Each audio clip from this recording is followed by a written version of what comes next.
Good afternoon, and welcome to the webinar, How AI-Powered Content Intelligence is the New Game Changer for Life Sciences. My name is Mark Fuentes, and I'm going to be your host for today.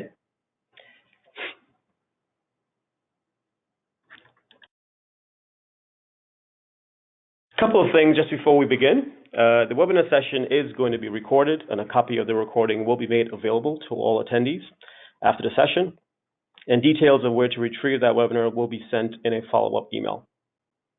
We'll be using a series of polling questions. Your participation and insight will be greatly appreciated.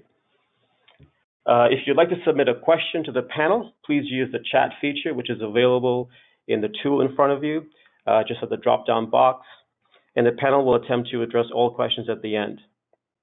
As a token of the appreciation and time you spent with us this afternoon, following the webinar, we'll be sharing two complementary assets hot off the press.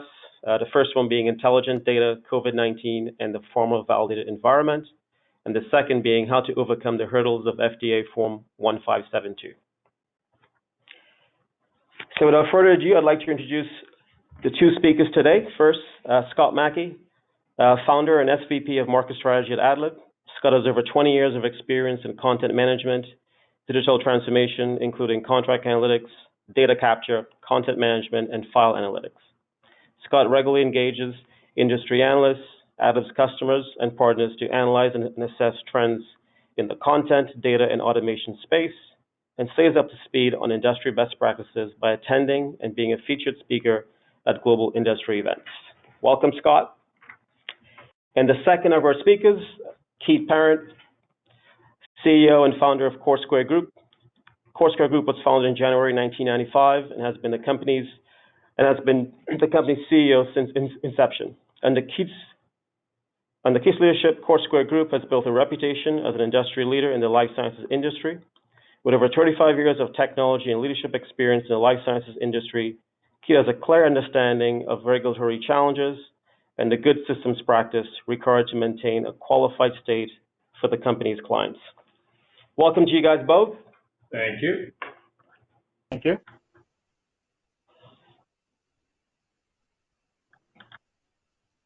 So just to begin, as we get going, we have a series of polling questions. And the first polling question we'd like to pose to the audience today.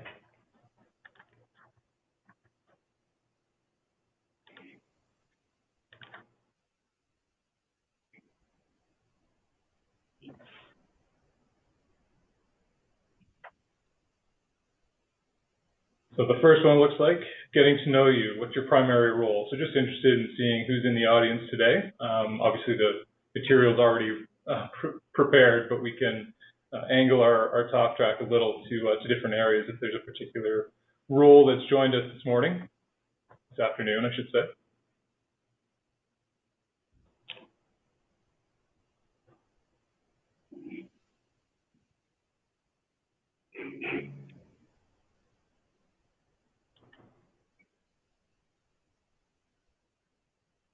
%, in general management. Okay, well that's good. So nice and broad base. That means we can cover a broad range of topics, which we're going to be doing anyway.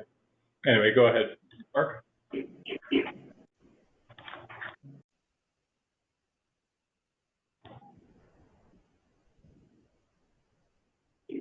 All right, so the first thing that we wanted to talk about when we sent out the invite for the webinar, we highlighted a couple of the key learnings. So just to reemphasize those, some of the things that you're going to hear about today from both Keith and myself.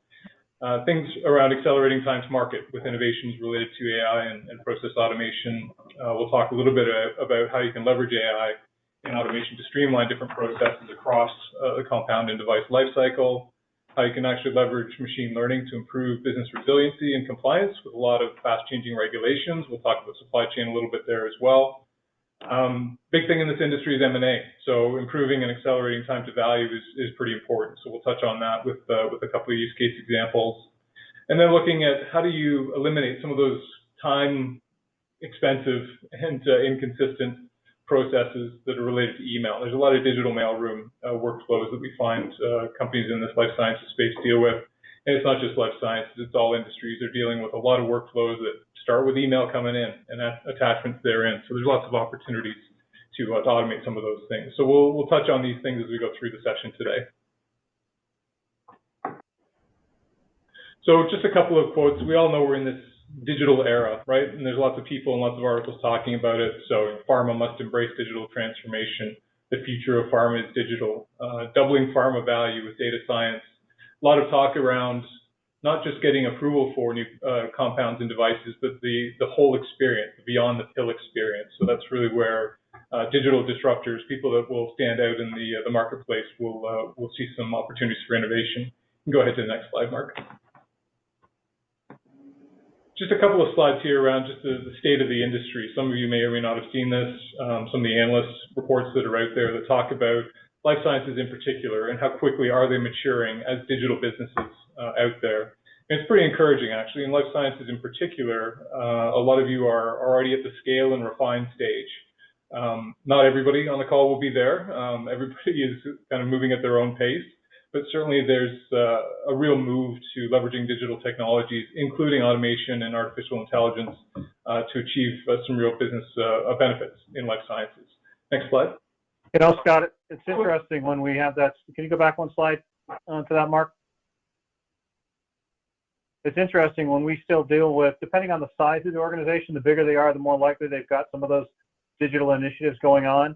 But there's still a lot of paper-based functions going on within this industry. You know, it's a very slow industry to move, and part of the issue is, you know, early on in the early phases of clinical development and clinical trials, a lot of it is still paper-based, and there's still, if you're going med device, you're still dealing with a lot of paper. So a lot of what we do is kind of helping companies get from that paper-based concept to digitizing things. And once they do that, now there's a whole bunch of different things around digital initiatives that they have to look at changing a lot of the process stuff. So it's good to see that companies are embracing it and kind of getting to that point. But it's really one of those things where the larger you are, the more likely you've got lots of different initiatives around dealing with that. Yeah, I agree. That ties in nicely actually with the next slide, Mark, if you want to go there, related to digital maturity. And you're right, it is quite a spectrum. You know, people that are quite far, actually even within companies, some areas are really quite far ahead in terms of leveraging cloud, artificial intelligence, or at least wanting to, while still other areas are still quite paper-based and looking to modernize. But generally speaking, the overall trends are quite positive. You know, if you look at life sciences here compared to some of the other industries, it's a close two. You know, banking has seen the opportunity to advance a little bit further, a little bit faster than life sciences. But the good news is the overall digital maturity of this space is actually quite strong, and ahead of, you know, another example here is oil and gas. So you guys are further ahead, but there's lots of opportunity to move, and as Keith points out, pretty big spectrum in terms of who's where on that digital maturity scale. Go ahead. I also think, Scott, when you look at the industry in general, that one of the things that you see is that there's a lot of smaller companies being started up that are virtual in nature, and what they do is they buy compounds from other companies. And what happens is they'll put a management team around that. So now it's the digital assets that they have, and they move forward with that. And a lot of them don't even have any physical assets. They may not have brick and mortar buildings. They may not have any of that stuff. And they're working with external partners for all the work that they're doing. So from that perspective, you'll see that they rely heavily on all the digital capabilities that they get from their partners. Yeah, that's a good point. We actually see that across multiple industries too, where the big ones, the ones that have been around for a long time, have a lot of historical processes and content to deal with, whereas the digital upstarts, the ones that are almost born online, start with that advantage, and that can be a real challenge, but an opportunity too for some of the bigger companies. And this is sort of the final slide related to just industry trends and things, and we highlighted here that obviously one of the top priorities is around artificial intelligence, machine learning. You see right above that process automation. In this example specifically, they talk about RPA, robotic process automation, which is a specific suite of vendors, but generally speaking, it's around process automation. So these are top priorities for the industry, and you can see from the charts here how many are actually looking to implement some of these technologies in the near term, you know, over the next 2 to 3 years, even the next 12 months, 12 to 24 months. So it's certainly a hot topic. So with that, we'll keep going. So Keith, why don't you talk a little bit about this white paper coming up? Sure. I've been involved in a DIA RIM working group for the last year, a little over a year now, and with a number of different subcommittees. The RIM 2.0 specifications coming out for the reference model. And part of that is looking at all of the different, and RIM stands for Regulatory Information Management. So it's looking at all the different systems that tie into the regulatory space within a life science company. In this particular couple slides here, we've got some quotes that we took out of the white paper. So in order for people to digest the RIM reference model, we felt as a group that we had to put together a white paper that would kind of put into words what's in that reference model. So that's what the white paper is all about. We have links at the end of this. It's going to be published this month coming out. We just finished it over the last couple of months and finalized that. So that is going through the procedures now within DIA, and that will be a link to that document that's out there, as well as to the full reference model. But in the white paper, one of the things that we actually added was a chapter on AI. And the reason we did that is because we also have an AI working group within DIA. And that working group has talked about all the different things, the areas where, if you look historically at where AI has been used, it's really at looking at some of the data management groups and looking at the actual data collected from ECD systems and part of the clinical trials. We're now getting beyond that, and people are looking at how can I use AI to look at intelligence across the spectrum, maybe in the content. You're looking at remote process automation. You're looking at natural language processing and how it works with things, how we classify content and document. You can go on to the next one, Mark. Part of the goal was looking at AI as an enabler within RIM.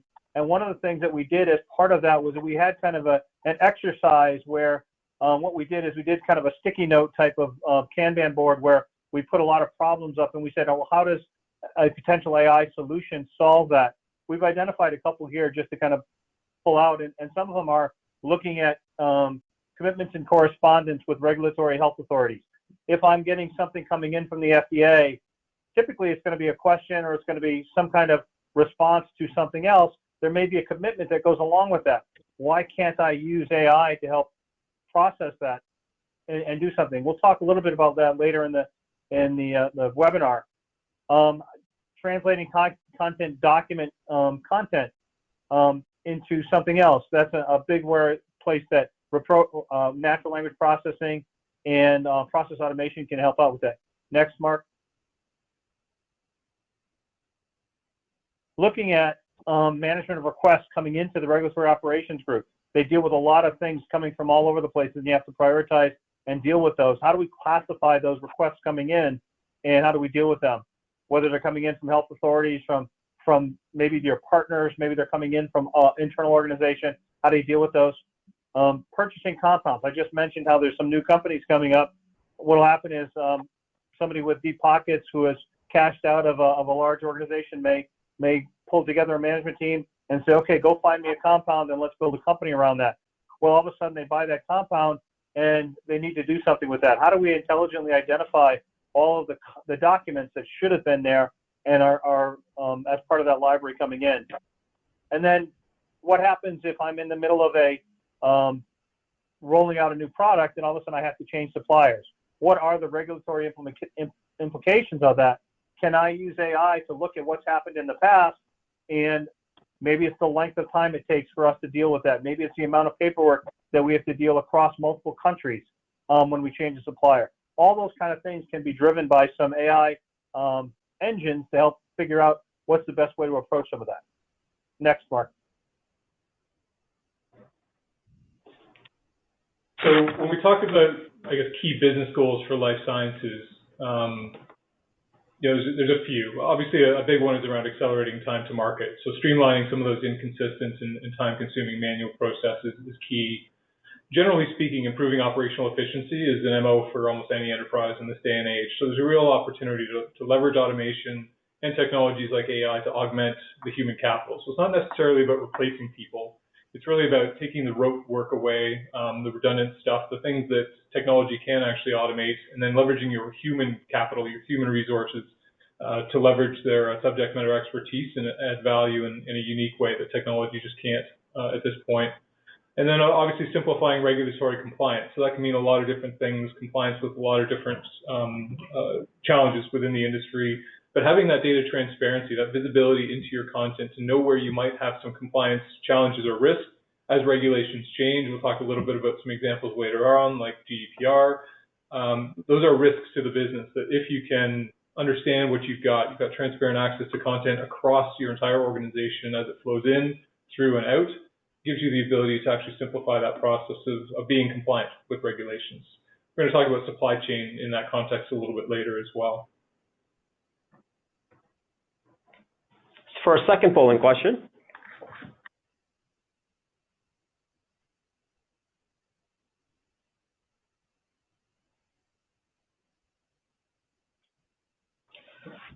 Disappeared.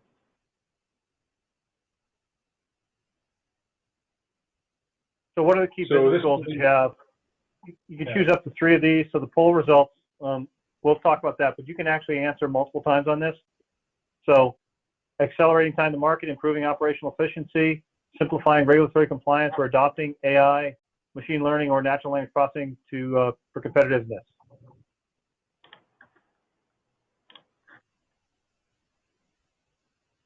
Mark, I think we need to have it up there for him. There we go.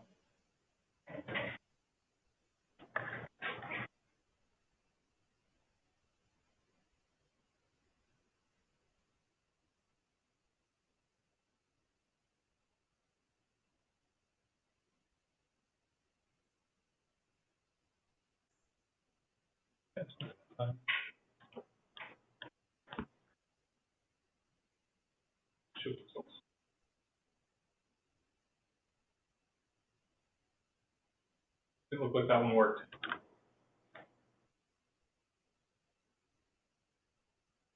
We may have to move on there. That one doesn't look like it's working there. Didn't register. No, it's all right. Nothing like live polling.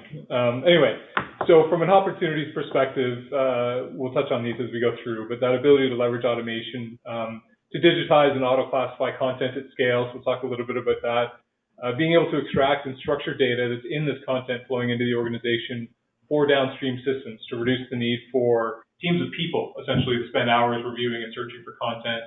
The ability to use technology for automatically detecting risk and other obligation parameters, including things like PII, personally identifiable information, extracting key information from things like contracts, but also forms. Keith will talk about a forms use case later on, and other documentation, regardless of the format, the location, or the age of that content.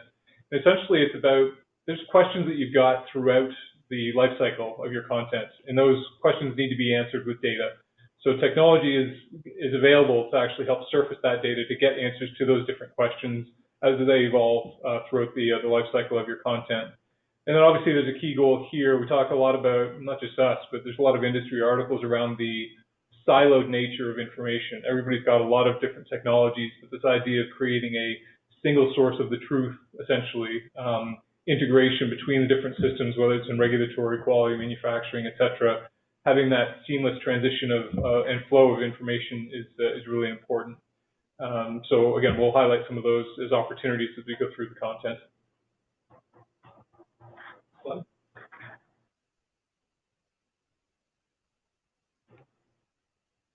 So from an overall process perspective, I like bringing up this slide when I'm talking to analysts and customers and things, because it highlights a few things. So at the top, there's a number of different key business objectives. We've talked about these: accelerating time to market, accelerating time to value for M&A activity, simplifying compliance, improving efficiency.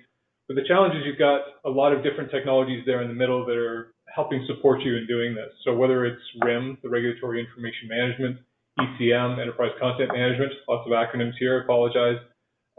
You've also got Enterprise Resource Planning, Product Lifecycle Management. You may have RPA or BPM tools, Business Process Management.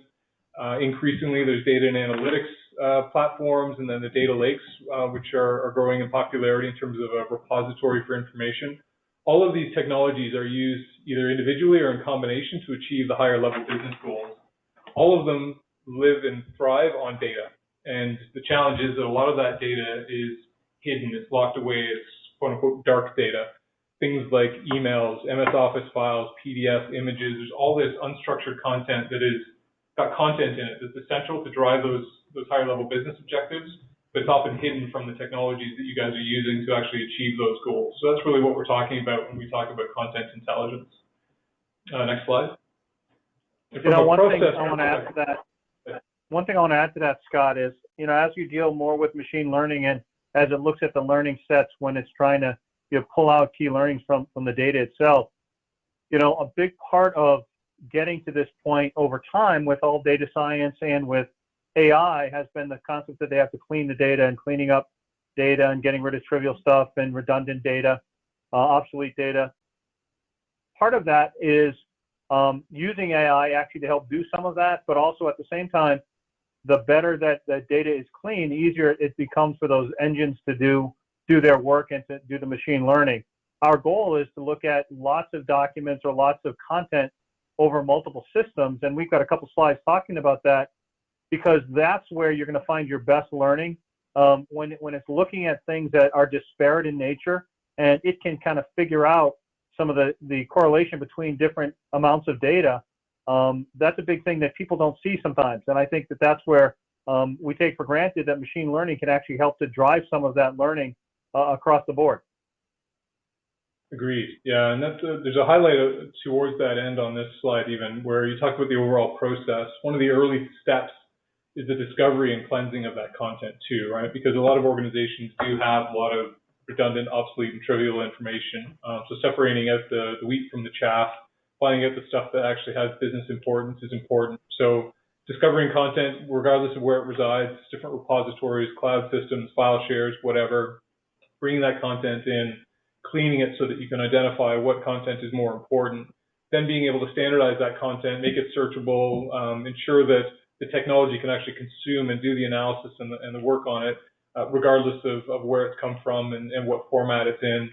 Then leveraging technologies like artificial intelligence to do the classification and data extraction. So classification based on the similarity of the content to each other. So you can start to do what humans do, which is if you put a bunch of content from your respective businesses in front of you, you very quickly group them based on the type of documents they are. These are HR documents. These are services requests. These are invoices. You can start to do those things.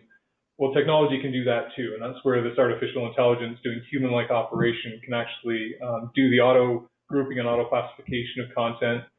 Further than that, you can then start to do some very intelligent data extraction from that content. If you're looking for particular elements, whether they're formulas or names or dates or any combination of those things, whatever the downstream systems need as clean data fuel to do their thing, you can actually do that data extraction. There is an opportunity to validate and export that information too, because not everything will be consumed by the technology perfectly. So the idea of a learning system where you still have subject matter experts that are able to validate what the technology is telling it, it's achieved in terms of classification results and extraction results. You can validate that with your SMEs. Those lessons get fed back into the platform so they get smarter over time. The idea being that you can increase the overall percentage of automation that you can achieve, and then ultimately exporting that data into the systems that need it. So that was that previous slide where you've got RIM, you've got RPA, you've got a bunch of different tools and technologies that need answers, data from that content. So being able to export it to those systems is important. And the other idea here is that it's iterative. It's not a one-way path. The whole idea is that as a device or a compound evolves over its lifetime, there are different questions being asked and different answers that are required. So it's an iterative process of being able to constantly consume this content and reveal new insights and new data from it to answer whatever those new questions might be. So Great. We'll hand off to you. Look at this. Thanks, Scott. So if we really want to accelerate time to market, automation and AI are tools that's what we're kind of getting at right here. How do we leverage that to help us streamline the processes across the development life cycle? And next slide, Mark. When we think about a life science company, people think, drug development, but there's so much more to the development process. When you think about discovery and preclinical, all the areas that data is collected there, and then it goes to clinical, where they actually start with the clinical trial process, pulling in the data. Once that data gets collected, you've got data management that's going to have to deal with that data. Figure out how to put it to the right learnings from that. It goes on to regulatory to get ready for submission. Once it gets submitted to the FDA or to health authorities, the thing gets approved, and once it becomes an approved drug, you got to manufacture that. Well, when you think about all the systems across the board that tie into that, there's, we've got them listed here. The concept of the volume of data and the variety of data and the different formats that it needs to be used across the board. On the left-hand side here, we just talk about some of the things like the correspondence that comes in, the reports that are generated, any kind of specifications that are out there, controls, requests, studies, all the different contracts that are needed, the agreements that go into this, because you could be working with partners out there. So all of these kind of things are generating more and more content, more variability around the content, and the volume of the content is continuing to grow. Next, Mark. When you look at an integrated RIM system and how these things tie together, one of the big things is trying to figure out, can I use automation to help out with some of that process? Can I use AI to figure out how to automatically metadata tag some of the documents so that I can go from one system to another as seamlessly as possible? Can I have a partner drag documents into an area that automatically, through some workflow, will tag that data and put it into the right place within our eTMF? We've got another slide later on that's going to show some of that, but the reality is I've got regulatory correspondence, I've got PDFs or PDFAs that are going to be generated, we've got SOPs that are tied to some of the things that we're going to be working on. Might have a SAS system doing things, Form 1572 to generate information about my principal investigators and sub-investigators. How do all these things kind of tie together across multiple systems, and could be multiple cloud environments that we're pulling things together. So that's one of the reasons I got heavily involved in that whole RIM experience with DIA, because the number and volume of systems that we had to cross over is just continuing to grow. And as people find areas to operationalize, even more systems are being developed. So looking at how AI can help with that process was a big part of doing this. Next, Mark. So in order to improve time to market, you got to look at the workflows across those systems and departments. How do we use that? How do we set that up? One big thing is just kind of looking at how you're doing it today. It's hard to automate something you don't have a good handle on. So by looking at how to put that process in place, you can then look at automating it and driving to some consistency there. How about then putting nomenclature around it? So from file naming conventions, from metadata to use on that, and classifying it. We've got another time here with metadata, which helps you to then search and create views of the data, tie one set of data to another. Maybe when you're copying data from, if you're working with CROs, you want to make sure that they're putting all the metadata on the documents when they transfer them back to you, so that you can put them in the appropriate place within your system. Just identifying a single source of truth. Where can I find that data? Does it come from us? Is that content within the documents? Is that content within a system? How do I kind of tie that together? And then content and metadata reuse. How do I take the content we've got, and how can I use that for multiple iterations of the same thing? We're finding that people are going to market to multiple countries. Well, when I go across one country to another, can I make sure that I'm metadata tagging it correctly?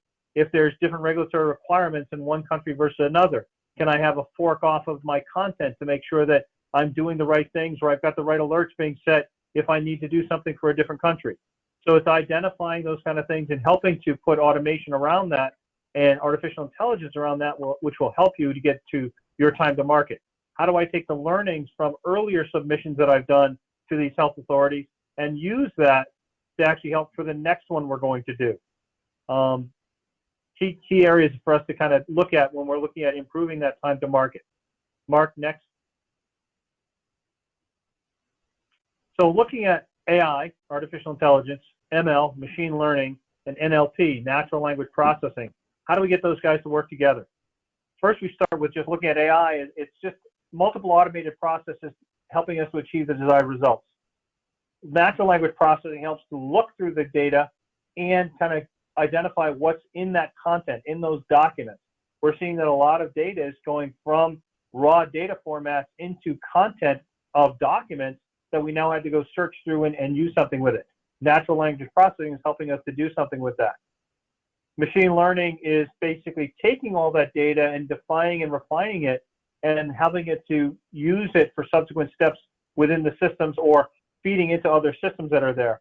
And then AI is the overall capability with machine learning and NLP, providing those functional capabilities across the board.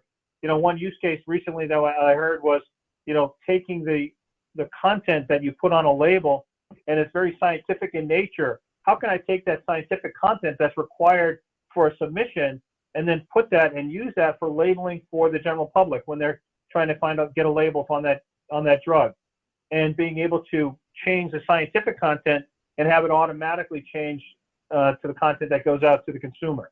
So those are areas where AI is going to really start to help out in the future once we get to use machine learning to figure out the best way to translate from one to the other. Next, Mark. Okay, so let's go to our third polling question.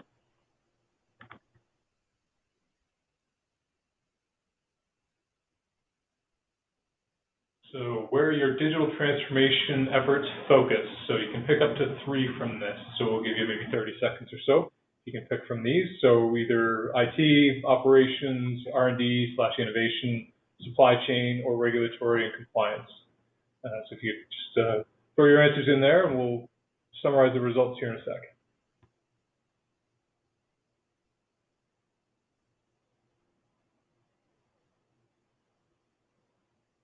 Use some game show music while we wait for these things.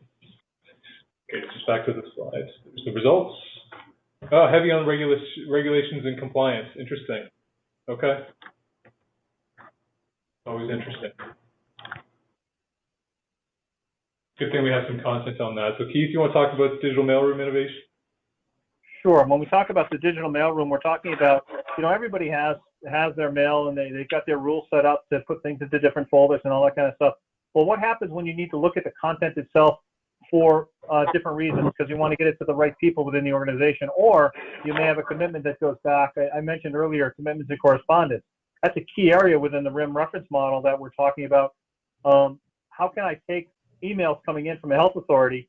We can tell based on the headers in the document, in the email coming in, that it's coming from somebody that's part of FDA or part of the EU authorities. That can go off to a certain place, but then how can I take the content itself and find out inside that content of the email coming back, was there a question for us to have to respond back to? Are there dates associated with that? Can I pull things out of that and actually use AI to put some structure around what we have to do because of that?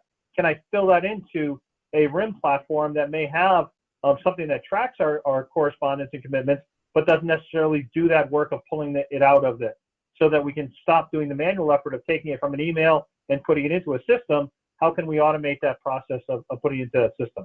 So that's a huge part of looking at email as a huge area of being able to have AI help us out. Next, Mark. Looking at this, we can use this actually to help machine learning and natural language processing automatically help to classify. If it can go into the documents themselves within the repository, we may have a document repository that has all of our content. We may want to look at the documents themselves, and either on the headers of the documents, if it's a government form, we can go in, identify what kind of form it is, pull off information out of that, extract it, and do something with it. This goes right along with some of the things that Scott was talking about earlier, where we were looking at data and looking at the different types of things that are on the data, and then kind of validate what the data is and enhance that by adding things to it, maybe from some other systems that are there. So that's the goal, is that classify and extract that data out of the documents themselves within the system. Next, Mark. So in this real world content references, we want to use AI to process a full document set, identify, once we look at all the documents, can we identify all the references within those documents? Are they internal references or are they external references? Should they be there as part of that library of documents? Or do I need to go off and find something on a website or a government website or something like that? Identify the documents that are references are present and create an exception report telling me which ones I can't find. Those are huge areas when people, particularly when they're pulling in large document sets from a third party or from somebody else. That's one that we've had to be involved with already. Next, Mark. As far as eTMF goes, eTMF stands for Electronic Trial Master File, and this is typically in the clinical space where you're going to have lots of documents that come in as part of a clinical trial. You may have hundreds of sites as part of a clinical trial, and each one of those sites may have site documentation. How do I take that site documentation and automatically classify it based on who's there? Can I read through those documents, identify that it's a form? In this case, we're looking at a form 1572. We've got a couple more slides, and we'll talk about what are some of the issues dealing with that? And one of the white papers at the end that we're going to give away as part of this is talking specifically about some of the issues that we've had to deal with that particular form. But if you look on here, that metadata properties are different things about that document. What's the content type? We can automatically tell that it's a Form 1572 based on some of the header information that comes into that document. We know when it was signed. We know the organization that was out there, who the person's name is on that, what the credentials are of that person. Is that the principal investigator or is it a sub-investigator? Which study is it tied to? Which country is it actually being used in? And then which is the site? Next, Mark. So when I look at this example, we can look right away and look at data extraction. Can I pull things out of specified fields? This has been done for years. So being able to take a form and identify where a field is on a form and pulling stuff out of that is fairly easy to do. And people have done that for a long time. You can code that. You can set that up. I can have screen scraping things to do that kind of work. So that's not necessarily AI per se, but it's the start toward us getting and extracting data to be used for AI. How about, let's pop on to the next one, Mark. How about now, let's pull the names out of a place where we're going to have our investigators. Well, guess what? How many times can you put your name in, or how many different ways can you put that name in? When we're dealing with 100 sites or 150 sites in a clinical trial, and the trial may last for multiple years, we may be adding sub-investigators over a regular basis, adding them or taking them away. All of a sudden, you've got different administrative people filling out this form, and they may put it in different ways. How to identify which way that is the right way? How can we pull those names out and then validate them against the names we already have? So those are issues that we've had to deal with in doing this. So we can use AI to help do that and identify the names, identify that they've already been there, identify that they're new. Particularly if they're out of order, or if they've got RN or PhD on the end of the names, different things like that. So using AI can help us to actually identify and classify the people within that then we can then look for. In this case, we may need to look for CVs for those people. We may need to look at financial disclosure forms for those people. It sets off kind of a series of events for us to automate to be able to look at all the different things that are necessary for that. Mark, next. So machine learning for resilience. Go ahead. Yeah, I was going to say, I'll take on this one related to resiliency. It's a key theme for enterprises these days. And corporate resiliency means different things for different people. Resiliency can mean protection against risk from changing regulations, but it can also be resiliency as it relates to your supply chains. When we talk about leveraging AI and machine learning to improve business resiliency and compliance with things like fast-changing regulations, but also supply chain disruption. Like we've seen quite a bit of that, especially with the pandemic and the accelerated need to get the vaccines out. There's lots of supply chain questions that get raised, and there's a lot of complex content, contracts and otherwise, that flow through those processes. So leveraging technology can actually help improve your overall corporate resiliency. We talk about agility as well, but this particular topic is around resiliency. So next slide, Mark. The example that we're going to use here is more on the compliance side. So in this example, it's around being PII compliant or GDPR compliant in this example. So there's a lot of concern around the PII that's flowing through the content within, well, multiple industries, certainly in life sciences. So this whole idea that you may have people that want to know what you're doing to restrict access or remove any instances of their personally identifiable information within your organization. So the challenge is a lot of that information, that PII, is hidden in content that's locked in, first of all, multiple systems, but also in formats that aren't easy to interrogate. So this whole idea of processing content, analyzing it, making the data transparent so that you can actually address those questions. Where do I have PII risk? What can I do about it? This whole idea of content intelligence helps surface the data that's essential to give answers to some of those questions. So that's really what this is about. And not just where do I have PII, but also giving you the ability to do something about it. So, for example, creating a redacted version of that information, or putting it into a secure location of quarantine, or ultimately flagging it for deletion if that's what's required as part of the regulations or the particular request. So this was just one example of corporate resiliency, but there are multiple. So any of you that are in the compliance area of your business's risk and compliance will know that there's lots of challenges there. Bottom line is that getting answers to those compliance questions relies on data that's hidden in a lot of content that may or may not be accessible to you. Next slide. So the next one, Keith, you want to talk about the M&A story, right?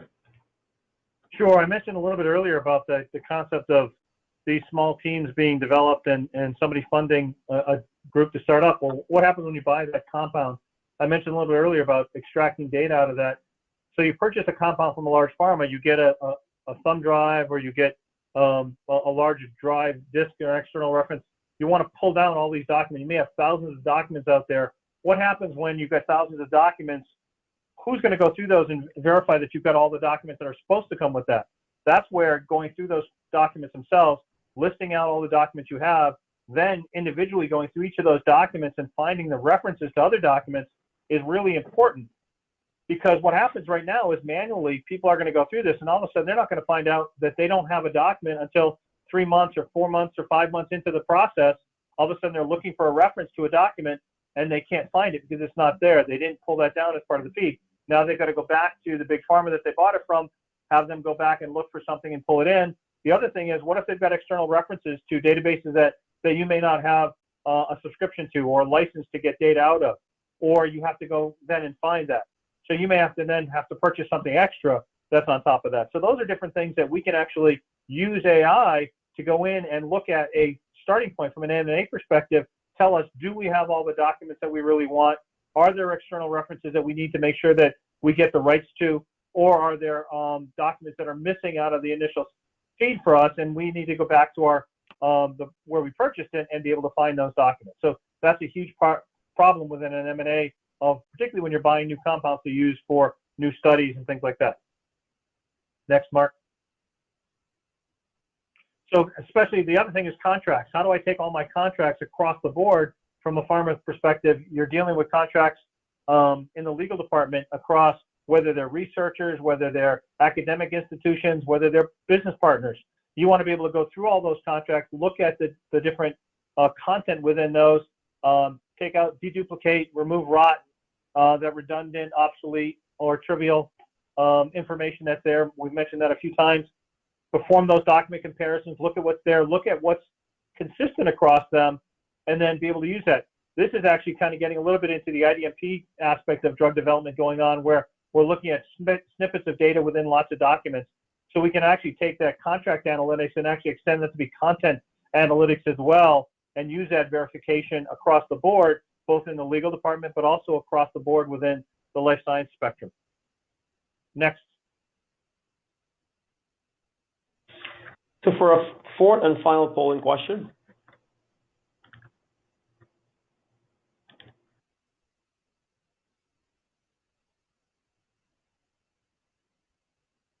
Okay, so this one of the five areas listed. Yeah, of the 5 areas listed, where are you focusing your time, people, and money?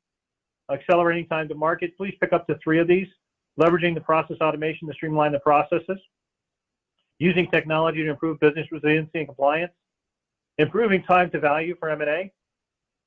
Or eliminating those slow manual email efforts. It'll take a few seconds to go through that.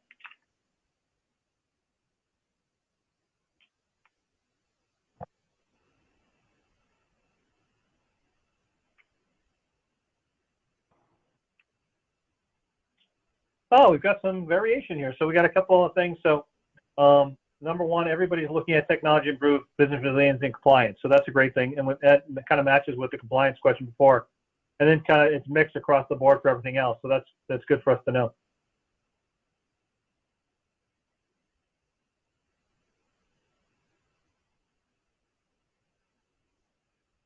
All right, so just one more story related to the M&A too. I was going to chime in there on you, Keith. Another example, just in case any of you have got a similar experience.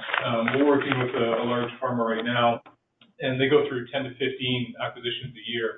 So the whole process of being able to comb through those massive volumes of content.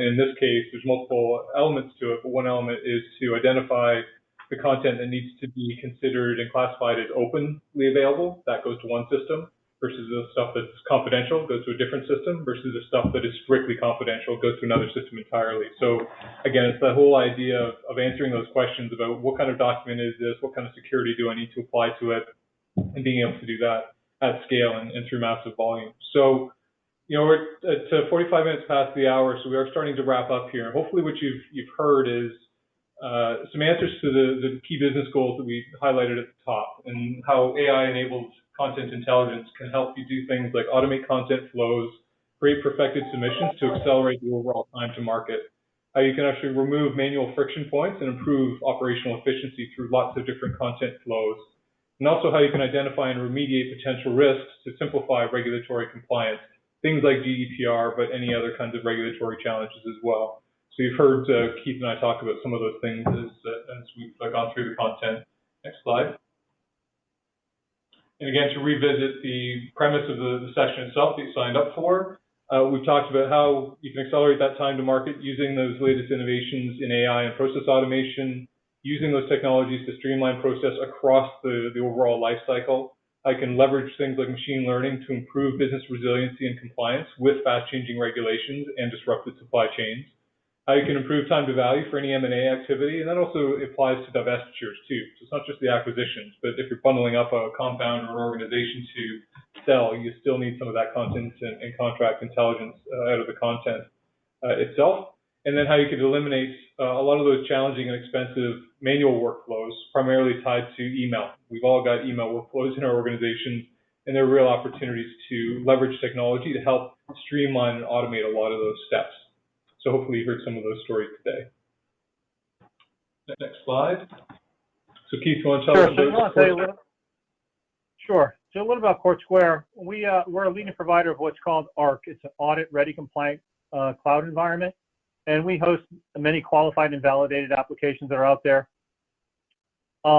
We also have what's called RegDocs 365, which is a qualified and validated content management solution. So in our content management solution, that's where we tackle a lot of these issues with our clients by using a lot of the Adlib tools to help identify those documents and do those AI-based tools that will help with automated content management and things like that. So, I really thank Adlib for actually having the tools that we can leverage to help our client base.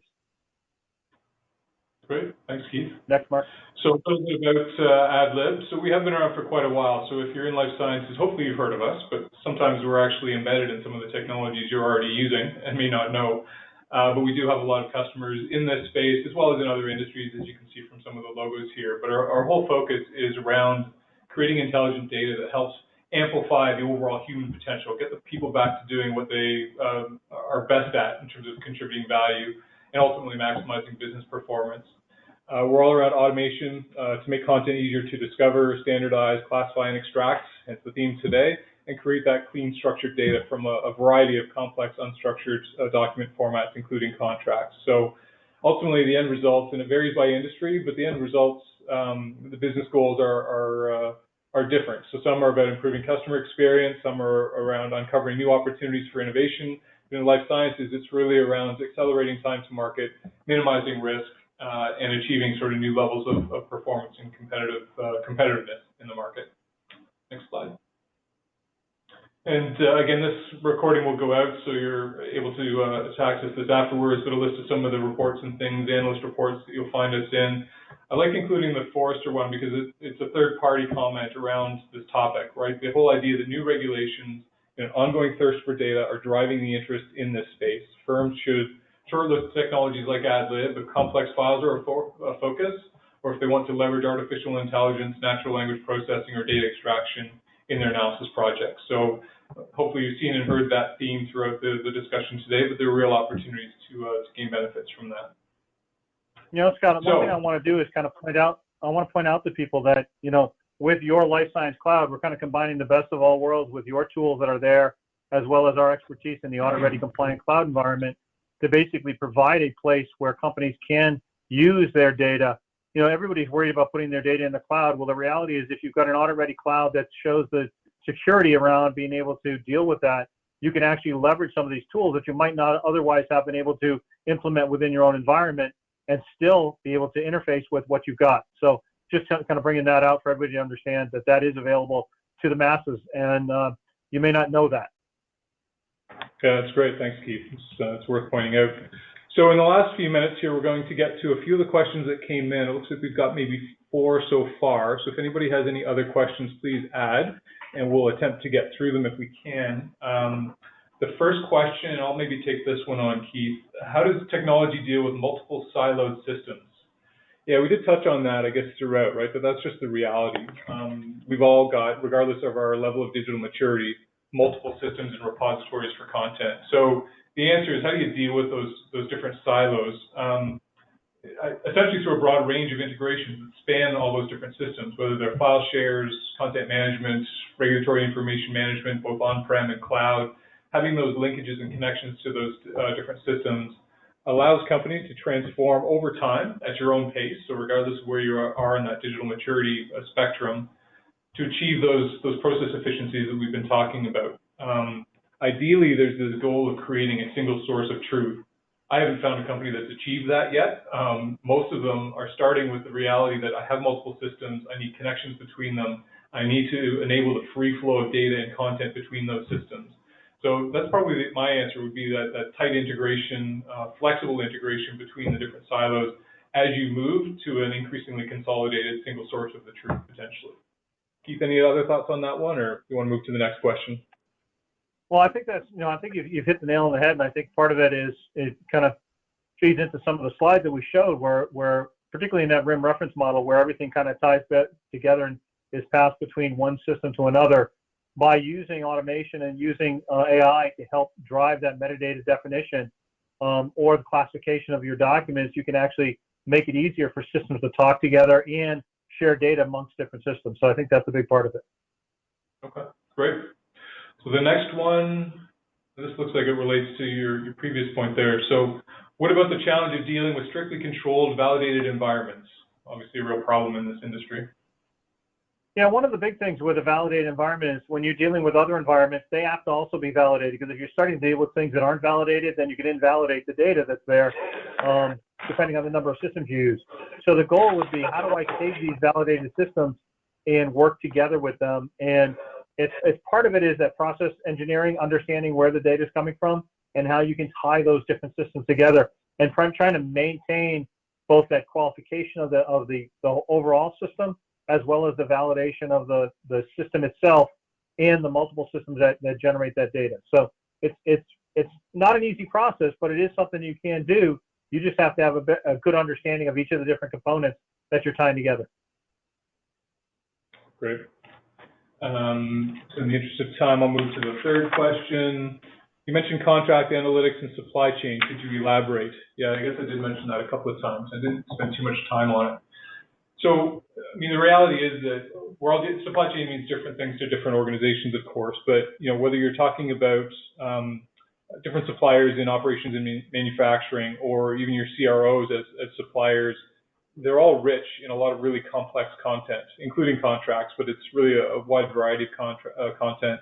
And it's quite complex to dive through, and there's a lot of manual effort involved in sort of analyzing and managing and checking through all of that content. So there's a real opportunity to leverage these technologies, artificial intelligence and automation, to streamline a lot of those processes. So, I can just imagine some of the situations that perhaps your organizations have gone through as we're all rushing to get these vaccines out and all the associated peripherals and things.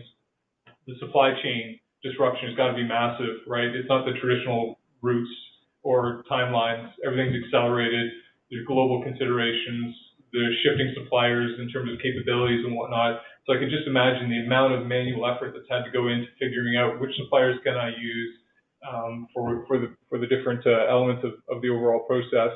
But also then just the fundamental questions around managing those suppliers, like who are performing the best?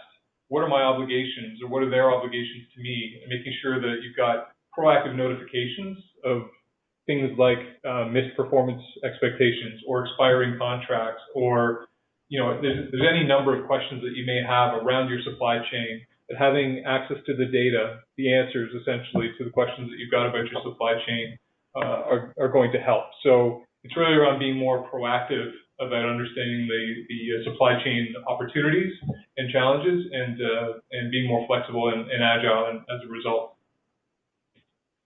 Scott, we've had to deal with that a couple of times. We had to deal with that a couple of times, particularly in the manufacturing supply chain, where you're going from one part of the process to the next, and you're dealing with data that's going across there. And something may happen where you have a CAPA that comes up, a corrective action, that you have to tie batch records to make sure that they're following the new action. So AI can actually help to identify some of the areas where you've got to go back and make sure the suppliers themselves know that there's been a change in the process or things like that. So those are areas where AI can really benefit a lot of that. And again, that gets back to some of our poll questions where compliance, staying compliant with the way that you've got to tie back to your own procedures is going to be a huge part of that process, from the manufacturer all the way from square one to a finished product. Yeah, that's a great point. And the last question, I don't think I've got any more here in chat, so we'll just open this last question here. Try to consolidate that. So this attendee has got a business fully equipped with a lot of the different technologies, but potentially still unable to unlock the key actionable insights. Can you outline how we can further maximize our investments? Yeah, I guess, I mean, you mentioned you've got the technology, and we often talk about people, process, and technology. It's the combination of things, right? The challenge is that a lot of the data, the answers that you need to get those insights that you're looking for are hidden in what I was describing earlier as dark data. It requires a lot of expensive manual effort to dig through it to gain those insights. And there is opportunities to leverage technologies to actually gain some of those insights, to link in and start to automate the flow of content across the different information silos that you might have in your different technology stacks. And that lack of integration can be a real challenge too. So making sure that you get those linkages, start to surface those insights from the data is going to be important to sort of give you the complete picture. Understanding the insights isn't going to be your insights are going to be limited if your data set is limited. So broadening that data set to include all of the content that's relevant is going to be really important. I don't know, Keith, did you have any additional thoughts on that, or? Yeah, I think the concept of machine learning really requires, like you said, a large data set. So the fact that if you have lots of content across different disciplines within the company, you know, if you can point it from the right engines looking at that stuff, and it can actually tell you what some of the key learnings are from that, you may learn things that you never thought about before. You know, that's one of the nice things about artificial intelligence is it actually broadens some of the concepts of what we do with the data itself, or the content of the data that we have. So, you know, you may not know all the answers or all the questions to ask, but by putting something in where it can actually look at all the data you have, it may come up with some of those questions for you or some of the answers for you that you may not have thought about. So Scott and Keith, there's a question that came through the chat.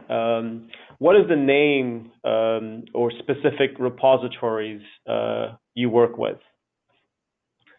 I'm not going to say any of them. Essentially, there's a bunch of pre-built connectors that Adlib has, and that we can work with partners like CSG on. Documentum, SharePoint, Outlook Exchange, you know, you name it. There's a range of integrations there.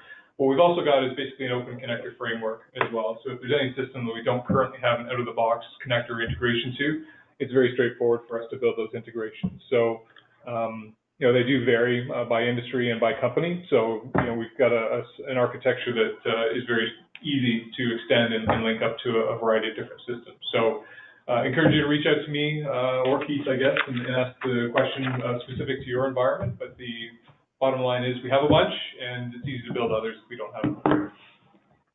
Yeah, we pull in a lot of stuff out of whether it's SharePoint, Viva, Documentum, a lot of different repositories that are out there. So, you know, all these repositories have those connectors that Scott's talking about, and it's really just connecting up to a source. And regardless of what that source is, we can pull that data. So that's the important part. In our case, gentlemen, we want to make sure that those, for our case, for life science, we want to make sure that those repositories are typically qualified or validated repositories so that we can make sure that the data stays consistent across. Right. Well, gentlemen, we're just at the top of the hour. I want to thank both of you for taking us through how content intelligence really helps life sciences, you know, take their game to a whole new level. I want to remind all the attendees that a thank you email will be sent to you with the assets that we've shared, that we've talked about. And when that DIA RIM article is ready, we'll share that link with you as well. Thanks again for your time, and enjoy the rest of your afternoon. Thanks, Keith. Thanks, everybody. Thanks, everybody. Thanks, Scott. Take care, guys. Take care.